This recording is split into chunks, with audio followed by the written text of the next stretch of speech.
only married Ethan, so you two have nothing to do with it, right? Emily, my son's fiancée, said with a smile, looking at Mike and me. You two are strangers to me, so I won't be living with you or taking care of you. I was shocked by her blunt words. As she spoke, Emily's parents stood by, nodding as if to agree completely. Emily is our precious daughter, and we've raised her with care. We can't allow her to take care of someone else's family, Emily's mother said in a sharp-tongued tone.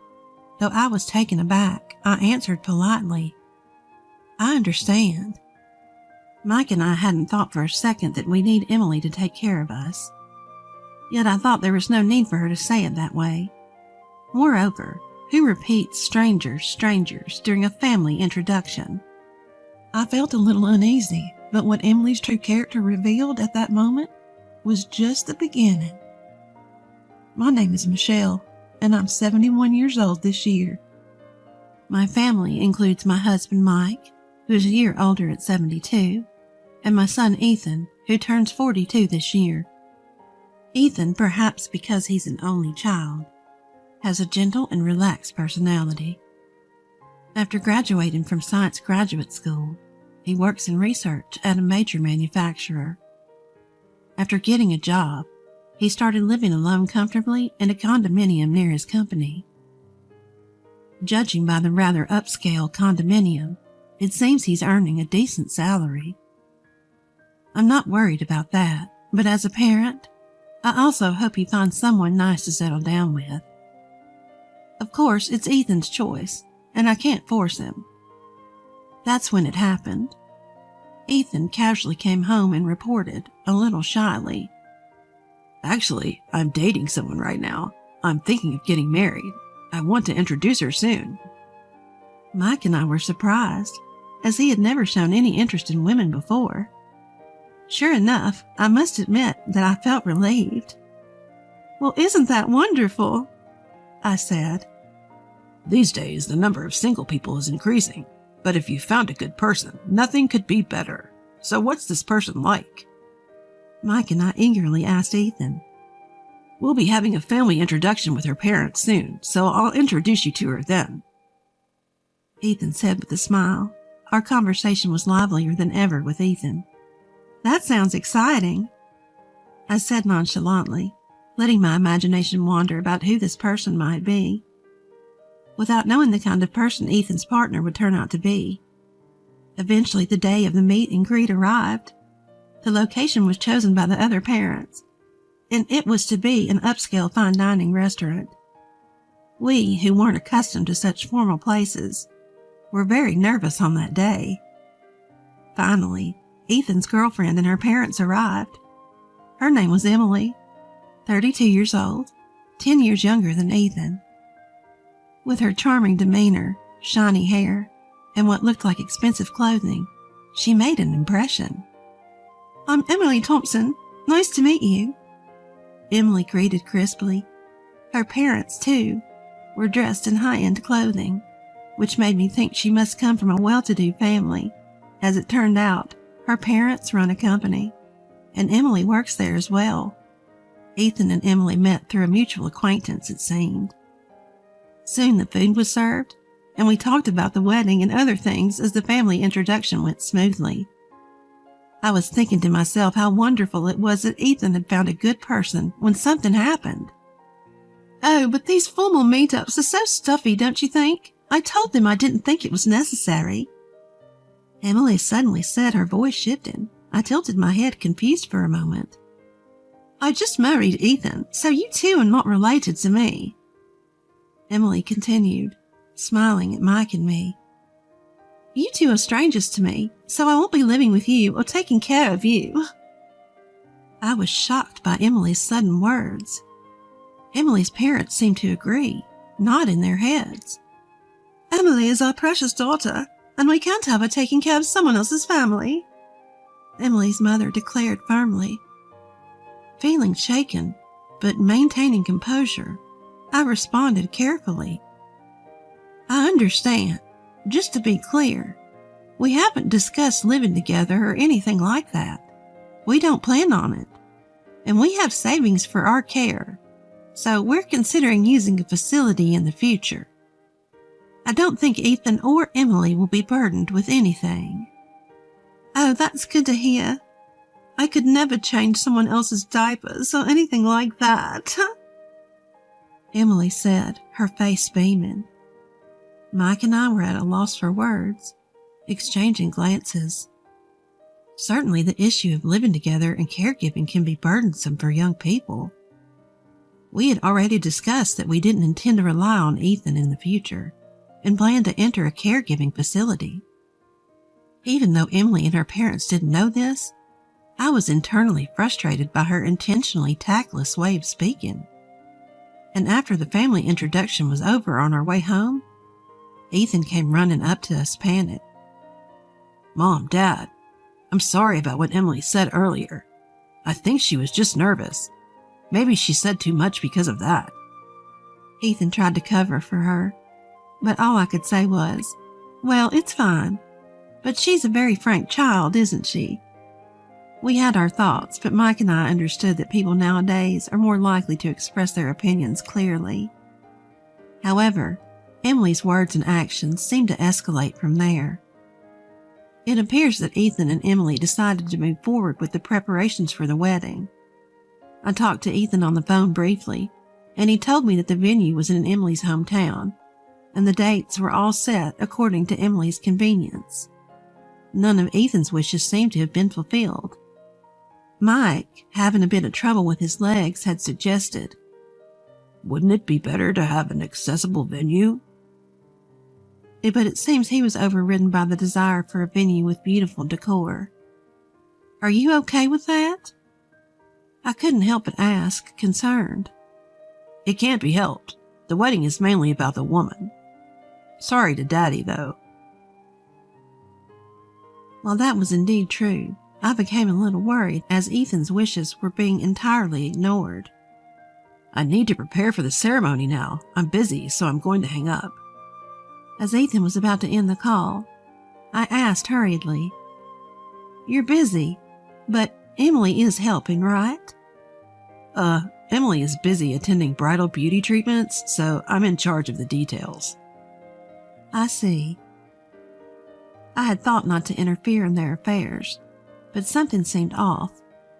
Since they said they'd come to our house on their next day off to discuss the wedding, I thought about taking the opportunity to talk to Emily a little.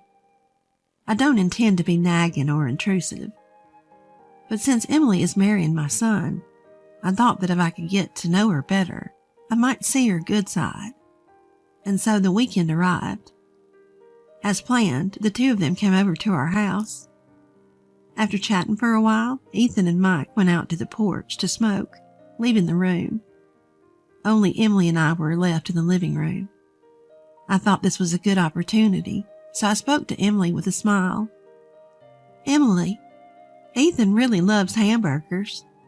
I think he'd be delighted if you made them for him once in a while, or maybe you've already done that." When I said that, Emily opened her mouth seemingly uninterested. Is that so? I hate cooking, so I won't make it, you know. It's messy, and my parents told me I don't have to do such a thing. I prefer to eat at nice restaurants, and I don't like hamburgers, so I'd rather have pasta every day." I was stunned by her response for a moment. What was this woman talking about?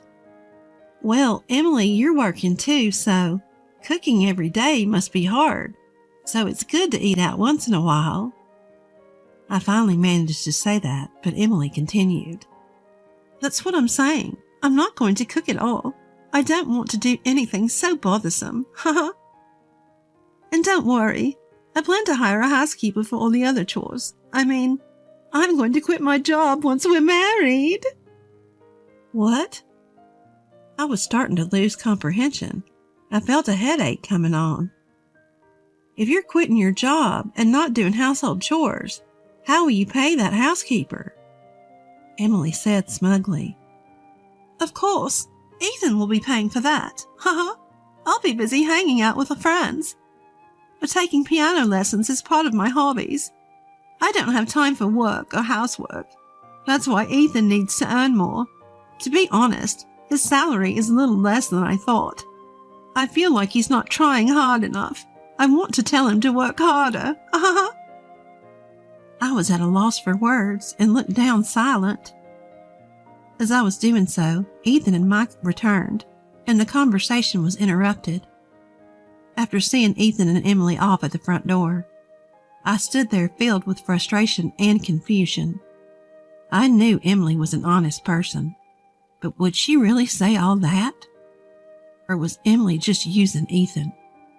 Doubts rapidly spread in my mind. Mike, noticing my expression, asked me what had happened. I told him everything. Mike seemed to have the same thoughts.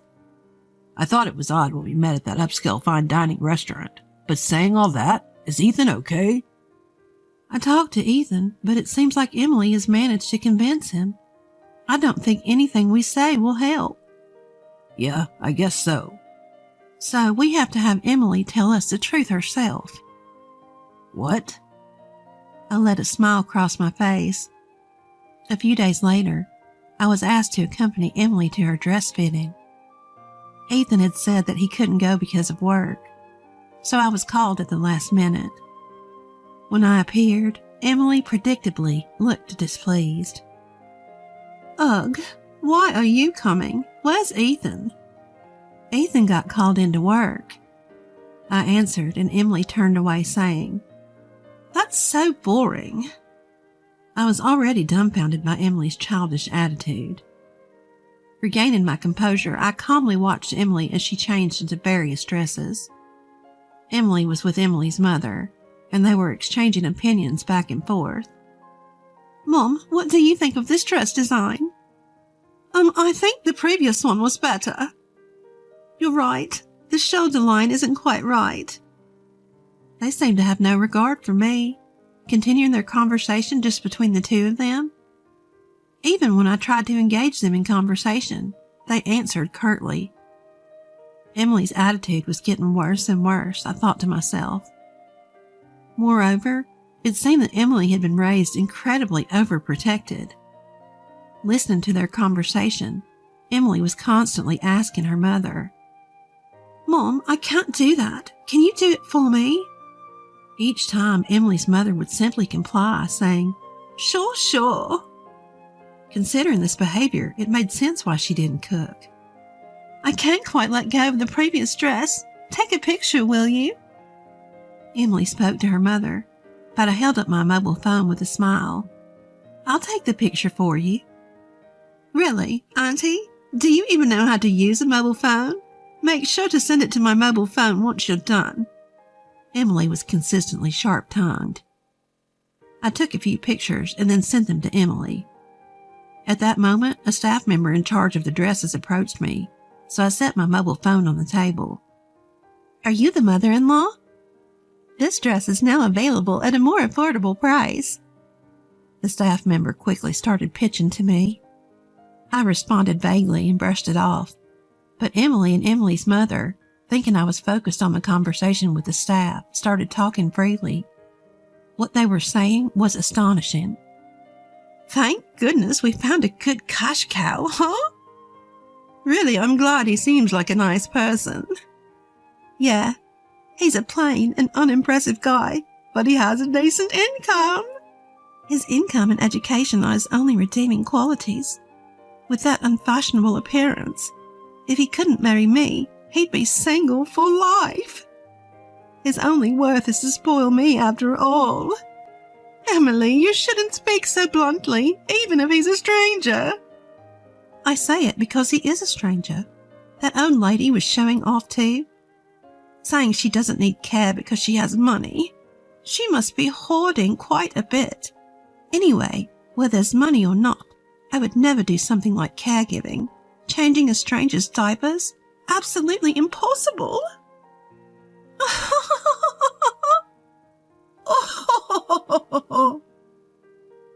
As Emily laughed saying that, Emily's mother also started laughing. Being spoken about so openly, I felt more astonished than angry. Emily indeed showed her terrible true nature. I ended the conversation with the staff and turned back to Emily and her mother. I have plans for today, so I'll be heading home. Is that so? Thanks anyway. Emily responded indifferently, not even looking at me. Leaving the chattering duo behind, I walked out of the dress shop. If they consider me a stranger, I won't hold back either. My plan was already in motion. That night, Ethan and I were visiting Emily's house. It was my first time at Emily's house, and I was surprised. I had heard that Emily's house was a fairly large single-family home, and indeed it was spacious, but it was completely neglected. Weeds were going wild, and the window glass was cracked. What's going on, Ethan? You said you wanted to see me all of a sudden. Emily, coming out of the house, answered nonchalantly. I need to talk to you. Ethan spoke quietly. Ugh, it's late, and this is a hassle. Let's do it tomorrow. I really need to talk to you. It's important. Ethan, who's usually gentle, was persistent and spoke in a strong tone this time. Were you after my money? What? What are you talking about? Suddenly? There's no way that's true. What's happened, Ethan? Emily started to panic. I didn't think it was true either, but then I heard this. Ethan said that and took out my mobile phone. He pressed the play button on the recording app. Then Emily and Emily's mother's voices were heard. As Emily listened, her face turned pale. Yes, I had recorded their conversation while matching today's outfits. I played it for Ethan after we got back home. I explained it to Ethan myself at first, but he didn't believe me. However, when he heard the certain proof of their conversation, he seemed shocked. I felt sorry for him, but I thought this was the only way to wake him up. The conversation played. They were bad-mouthing Ethan, calling him a money tree and worse. This is some kind of mistake, Emily stammered. Don't make excuses. Emily's shoulders trembled at Ethan's sudden anger. I was surprised too. I had never seen the unusually mild-mannered Ethan so angry. I'm shocked that you thought of me that way. Even when you did whatever you wanted, I tried to bear it because I wanted to do my best to meet your wishes. But you never had any affection for me. I can't marry someone like that. The engagement is off. I'll cancel the wedding. Ethan stated firmly, and Emily fell silent. Then, just when I thought she had been quieted, she turned on us, glaring. If you found out, it can't be helped. But since you're the one calling off the wedding, you'll pay the cancellation fee and the compensation for breaking the engagement too, Ethan exclaimed. What? She was a greedy, outrageous woman. However, I calmly told her, Do you think you're in a position to say something like that? Aren't you the one at a disadvantage? I challenged, holding my mobile phone up to Emily. This audio recording is evidence. You clearly stated that you're after my son for his money. You know what will happen if this gets out, right? My words sent Emily into a panic. Wait a minute. Mother-in-law. Mother-in-law? There's no reason for you to call me that. You're just a stranger in the end, aren't you? I laughed at Emily, who was at a loss for words. As you wish. I'll treat you as a stranger forever. I held back on speaking my mind because I thought you would become Ethan's wife. But if you're a stranger, I can say whatever I want. You're a money-hungry, useless woman. Ethan deserves better than someone like you. Emily's face turned bright red, whether from anger or embarrassment, and she trembled violently. Eventually, sensing something was amiss from our exchange, Emily's parents hurried over to us. What's going on here? I responded with a smile to Emily's mother, who asked with a composed face. This marriage is all. It seems your daughter was referring to my son as a cash cow. We'll be billing you for the compensation for the broken engagement and the cancellation fee for the venue.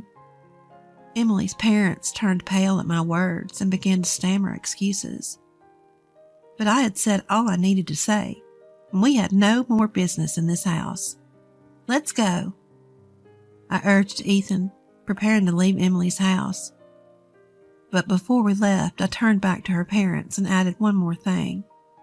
Oh, by the way, it seems you've been neglecting the care of your home. It's unbearable to look at.